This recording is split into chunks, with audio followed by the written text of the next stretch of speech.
की स्थापना की वर्षगांठ है।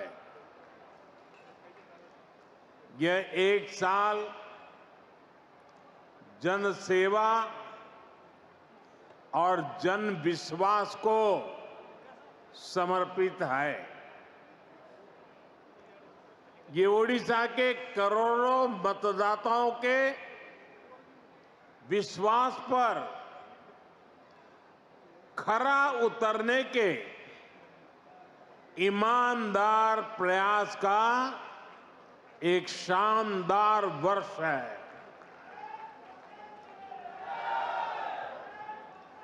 मैं ओडिशा की जनता का, आप सभी का हृदय से अभिनंदन करता हूं।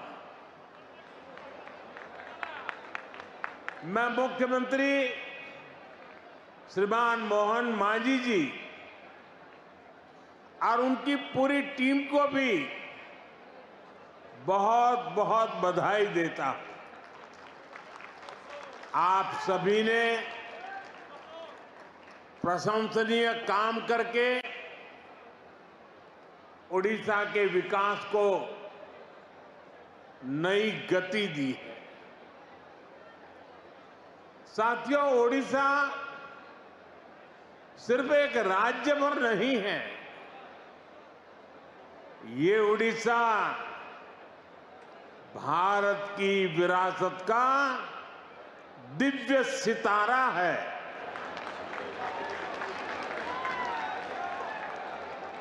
ओडिशा सैकड़ों वर्षों से भारतीय सभ्यता को, हमारी संस्कृति को समृद्ध करता रहा है। इसलिए आज जब विकास और विरासत का मंत्र भारत की प्रगति का आधार बना है, तब ओडिशा की भूमिका और बड़ी हो गई है। बीते एक वर्ष में ओडिशा ने विकास भी और विरासत भी इस मंत्र को आत्मसात करके दिखाया है। इस मंत्र पर तेजी से आगे बढ़ा है। साथियों, ये सुखद संयोग है कि जब ओडिशा की बीजेपी सरकार अपने एक साल पूरे कर रही है,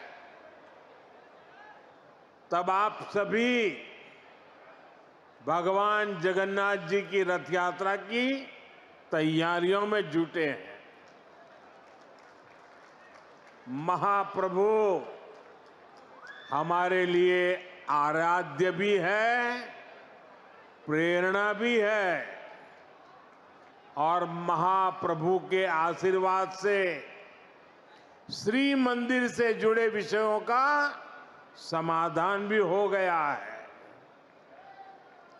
मैं मोहन जी और उनकी सरकार का अभिनंदन करता हूं कि उन्होंने करोड़ों करोड़ों भक्तों के निवेदन का मान रखा। यहां सरकार बनते ही श्री मंदिर के चारों द्वार खोल दिए थे। श्री मंदिर का रत्न भंडार भी खुल गया है। और ये कोई राजनीतिक जय विजय का विषय नहीं है। ये करोड़ों भक्तों की आस्था का सम्मान करने का कार्य हुआ है। साथियों, अभी 2 दिन पहले मैं कनाडा में G7 समिट के लिए वहां था और अमेरिका के राष्ट्रपति ट्रंप ने मुझे फोन किया। उन्होंने कहा कि अब कनाडा तो आए ही हैं, तो वॉशिंगटन होकर के जाइए, साथ में खाना खाएंगे, बातें करेंगे। उन्होंने बड़े आग्रह से निमंत्रण दिया।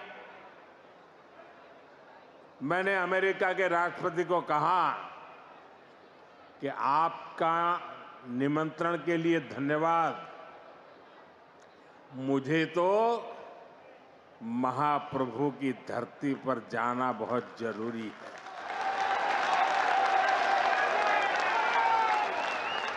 और इसलिए मैंने उनके निमंत्रण को नम्रतापूर्वक मना किया और आपका प्यार, महाप्रभु की भक्ति मुझे इस धरती पर खींच करके ले आई है।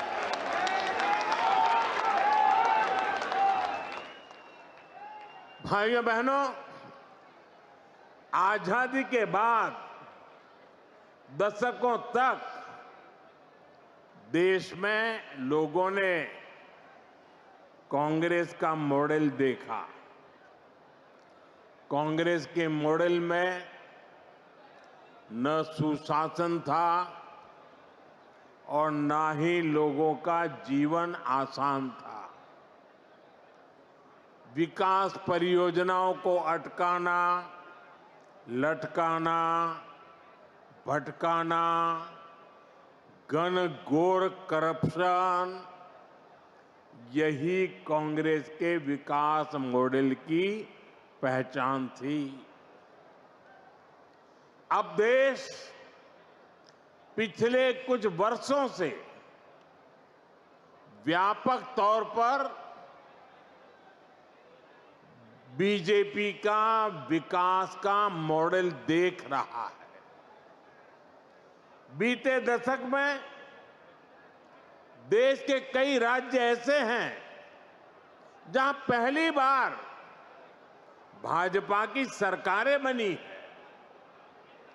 इन राज्यों में सिर्फ सरकार नहीं बदली, बल्कि सामाजिक और आर्थिक परिवर्तन का भी नया दौर शुरू हुआ है।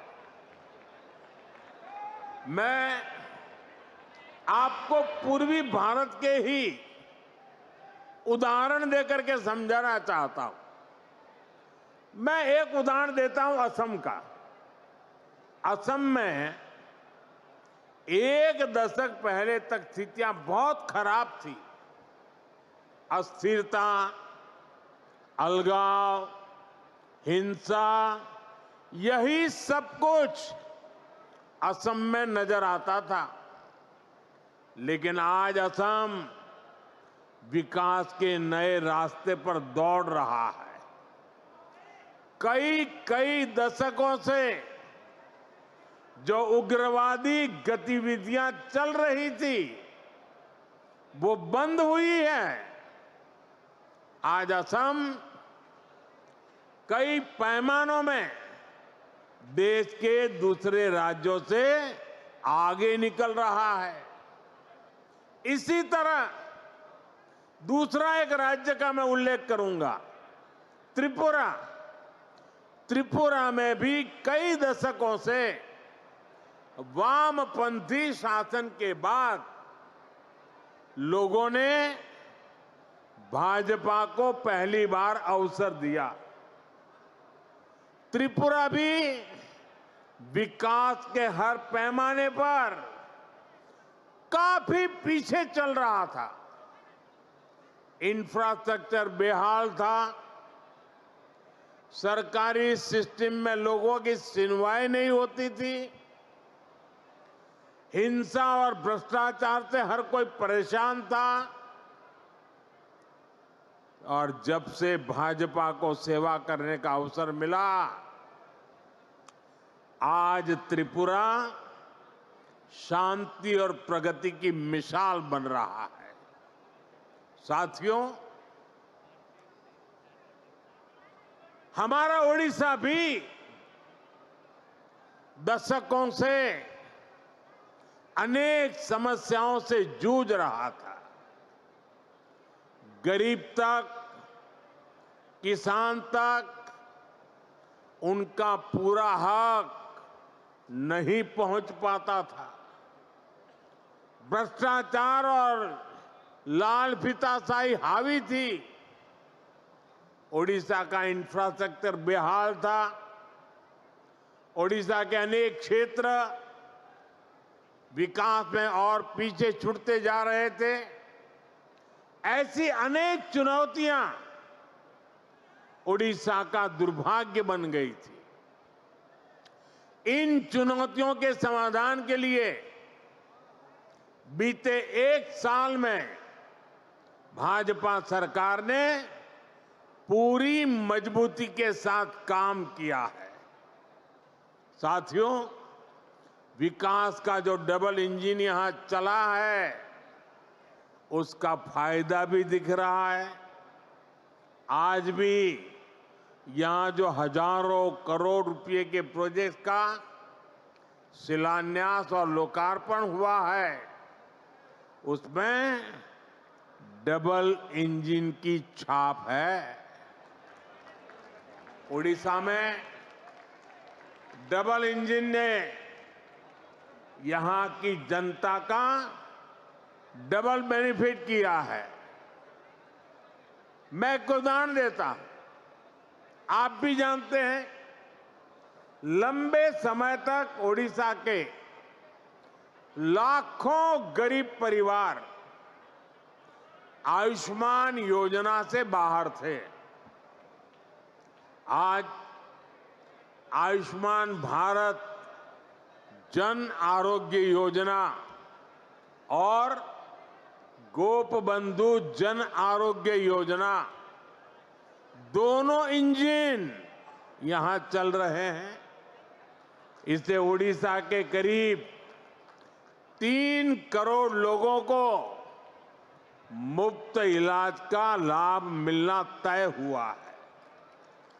और सिर्फ ओडिशा के अस्पतालों में ही नहीं, बल्कि अगर देश के दूसरे राज्यों में भी यहां से कोई काम करने गया है, तो वहां भी जरूरत पड़ने पर उसको मुफ्त इलाज मिलना शुरू हुआ है। मैं देख रहा हूं, मेरा जन्म गुजरात में हुआ और हमारे यहाँ सूरत में एक प्रकार से मैं कहूँगा कि आप 2 कदम चले और कोई न कोई उड़िया आदमी मिलेगा आपको। इतने उड़ीसा के लोग सूरत में रहते हैं। अब इस योजना का लाभ सूरत में रहने वाले मेरे उड़ीसा के भाई बहनों को भी मिलेगा। अभी तक उड़ीसा के जिन 2 लाख लोगों का इलाज इस योजना के तहत हुआ है, उसमें अनेकों लोगों ने देश के 1 दर्जन से ज्यादा राज्यों में मुफ्त इलाज पाया है। 1 साल पहले तक इतने सारे साथियों को मुफ्त इलाज की ऐसी सुविधा संभव ही नहीं थी। इस डबल इंजन के साथ सोने पर सुहागा वाली बात भी हुई है। यहां ओडिशा में 70 साल से ऊपर के 23 लाख से ज्यादा बुजुर्ग हैं। उन्हें प्रधानमंत्री वय वंदना योजना के माध्यम से 5 लाख रुपए तक का मुफ्त इलाज मिलना पक्का हुआ। यानी सामान्य परिवारों की बहुत बड़ी चिंता कम करने का काम हमारी सरकार ने किया है। इसी तरह पहले उड़ीसा के किसानों को किसान सम्मान निधि का पूरा लाभ नहीं मिल पाता था। जब उड़ीसा के किसानों को केंद्र और राज्य दोनों की योजनाओं का डबल लाभ मिलना शुरू हो गया है। हमने किसानों को धान का अधिक मूल्य देने की जो गारंटी दी थी, उसका भी लाखों धान किसानों को लाभ मिला है। साथियों, केंद्र की ऐसी कई योजनाएं हैं जिनका पूरा लाभ पहले उड़ीसा को नहीं मिल पाता था। आज केंद्र और राज्य दोनों सरकारों की योजनाओं का बेनिफिट लोगों को मिल रहा है।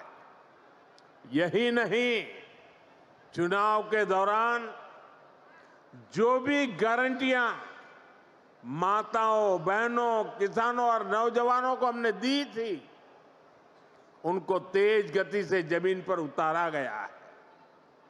साथियों, हमारी सरकार की एक बहुत बड़ी उपलब्धि वंचितों के सशक्तिकरण की रही है। उड़ीसा में तो बहुत बड़ी संख्या में हमारा जनजातीय समाज रहता है, लेकिन दुर्भाग्य से अतीत में आदिवासी समाज को निरंतर उपेक्षा मिली। उनके हिस्से में पिछड़ापन रहा, गरीबी रही, अभाव रहा। लंबे समय तक जिस पार्टी ने देश पर शासन किया, उसने आदिवासियों को अपनी राजनीति के लिए इस्तेमाल किया। इन लोगों ने आदिवासी समाज को न विकास दिया, न भागीदारी दी। इन लोगों ने देश के बड़े हिस्से को नक्सलवाद, हिंसा, अत्याचार की आग में धकेल दिया। साथियों, हालात ये थे कि 2014 से पहले तक देश में 125 से अधिक आदिवासी बाहुल्य जिले नक्सली हिंसा की चपेट में थे। आदिवासी क्षेत्रों को रेड कॉरिडोर के नाम पर बदनामी दी गई थी। इनमें से अधिकतर जिलों को पिछड़ा घोषित करके पल्ला झाड़ लिया गया था। भाइयों बहनों, बीते वर्षों में हमने आदिवासी समाज को हिंसा के माहौल से बाहर निकालकर विकास के नए पथ पर ले जाने का काम किया है। भाजपा सरकार ने एक तरफ हिंसा फैलाने वालों के खिलाफ सख्त एक्शन लिया, दूसरी तरफ आदिवासी क्षेत्रों में विकास की नई गंगा बहाई। इसी का नतीजा है कि आज नक्सली हिंसा का दायरा देश में 20 से भी कम जिलों तक सिमट गया है। और जिस तेजी से कार्रवाई हो रही है, उससे बहुत जल्द ही आदिवासी समाज को हिंसा से मुक्ति मिलेगी। देश में नक्सलवाद खत्म होगा और ये मोदी की गारंटी है।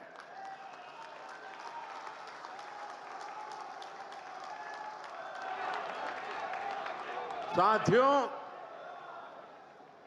आदिवासी साथियों के सपने पूरे करना, उन्हें नए अवसर देना, उनके जीवन से मुश्किलें कम करना हमारी सरकार की प्राथमिकता है। इसलिए पहली बार जनजातीय विकास के लिए 2 बहुत बड़ी राष्ट्रीय योजनाएं देश में बनी है। इन 2 योजनाओं पर 1 लाख करोड़ रुपए से भी ज्यादा खर्च किए जा रहे हैं। पहली योजना है धरती आबा जनजातीय ग्राम उत्कर्ष अभियान। बिरसा मुंडा जी के नाम पर इसको रखा गया है। इसके तहत देश भर में 60,000 से अधिक आदिवासी गांवों में विकास के काम किए जा रहे हैं। यहां उड़ीसा में भी कहीं आदिवासियों के लिए घर बन रहे हैं, रोड बन रहे हैं, बिजली पानी की सुविधाएं बन रही है। यहां उड़ीसा के 11 जिलों में 40 आवासीय विद्यालय भी बन रहे हैं। केंद्र सरकार ने इस पर भी सैकड़ों करोड़ रुपए खर्च कर रही है। साथियों, जो दूसरी योजना है उसका नाम है पीएम जनमन योजना। इस योजना की प्रेरणा ओडिशा की धरती से आई है। देश की पहली आदिवासी महिला राष्ट्रपति ओडिशा की बेटी आदरणीय द्रौपदी मुर्मू जी ने इस योजना के लिए हमें मार्गदर्शन दिया है। इस योजना के तहत आदिवासियों में भी अति पिछड़ी आदिवासी जातियों की मदद करने का काम हो रहा है। इनकी अनेक छोटी छोटी आदिवासी बस्तियों में सैकड़ों करोड़ रुपए के काम हो रहे हैं। साथियों, ओडिशा में बहुत बड़ी संख्या में हमारे मछुआरे साथी रहते हैं। उनके लिए भी पहली बार पीएम मत्स्य संपदा योजना, बहुत बड़ी योजना, देशव्यापी योजना बनाई गई है। पहली बार मछुआरों को भी किसान क्रेडिट कार्ड की सुविधा मिली है। केंद्र सरकार 25,000 करोड़ रुपए का एक विशेष फंड बनाने जा रही है। इसका भी बहुत बड़ा लाभ उड़ीसा में समंदर के तट पर रहने वाले साथियों को होगा, हमारे नौजवानों को होगा। साथियों, 21वीं सदी के भारत के विकास को पूर्वी भारत से ही गति मिलेगी। ये पूर्वोदय का कालखंड है। इसी भाव के साथ हम ओडिशा सहित पूरे पूर्वी भारत के विकास में जुटे हैं। एक साल पहले यहां भाजपा सरकार बनने के बाद इस अभियान में और गति आ गई है। ओडिशा के पारादीप से लेकर झारसुगुड़ा तक औद्योगिक क्षेत्र का विस्तार हो रहा है। इससे ओडिशा में मिनरल्स और पोर्ट लेड इकोनॉमी को बल मिल रहा है। ओडिशा में रोड, रेल और एयर कनेक्टिविटी पर केंद्र सरकार हजारों करोड़ रुपए खर्च कर रही है। पारादीप में मेगा ड्यूएल फीड क्रैकर और डाउनस्ट्रीम यूनिट, इसकी स्थापना हो। चंडीखोल में क्रूड ऑयल स्टोरेज फैसिलिटी हो, इंडस्ट्रियल स्टेट के रूप में स्थापित करेंगे। यहां पेट्रोलियम, पेट्रोकेमिकल्स, टेक्सटाइल और प्लास्टिक से जुड़े उद्योगों को बल मिलेगा। इससे छोटे और लघु उद्योगों का बहुत बड़ा नेटवर्क यहां बनेगा। ये नौजवानों के लिए रोजगार के लाखों नए अवसर लेकर आएगा। बीते वर्षों में ओडिशा में पेट्रोलियम और पेट्रोकेमिकल्स के सेक्टर में ही करीब 1.5 लाख करोड़ रुपए का निवेश हो चुका है। ओडिशा भारत का पेट्रोकेमिकल्स हब बनने की तरफ तेजी से आगे बढ़ रहा है। साथियों, बड़े लक्ष्य पाने के लिए हमें बहुत दूर तक देखना होता है, दूरदृष्टि रखनी होती है। यहां जो हमारी भाजपा सरकार है वो सिर्फ 1 साल की उपलब्धियां और 5 साल बाद क्या होगा इतने तक सीमित नहीं है। वो आने वाले दशकों के लिए ओडिशा के विकास के रोड मैप क्या होगा इसके पर काम कर रही है। ओडिशा सरकार ने 2036 के लिए, जब उड़ीसा राज्य 100 साल का होगा, उन्होंने उसके लिए विशेष प्लान बनाया है। ओडिशा भाजपा सरकार के पास 2047 के लिए भी रोड मैप है। जब देश की आजादी के 100 वर्ष पूरे होंगे, मैं ओडिशा विजन 2036 को देख रहा था। उसमें बहुत ही महत्वाकांक्षी संकल्प तय किए गए। मुझे पक्का भरोसा है कि ओडिशा के प्रतिभाशाली और मेहनती नौजवानों के सामर्थ्य से हर लक्ष्य को आप जरूर प्राप्त करेंगे। हम सभी मिलकर ओडिशा को विकास की नई बुलंदी तक पहुंचाएंगे। इसी वायदे के साथ एक बार फिर आप सभी को बहुत बहुत शुभकामनाएं। समस्त को पुणी थरे मोर नमस्कार, जोहार, जय जगन्नाथ।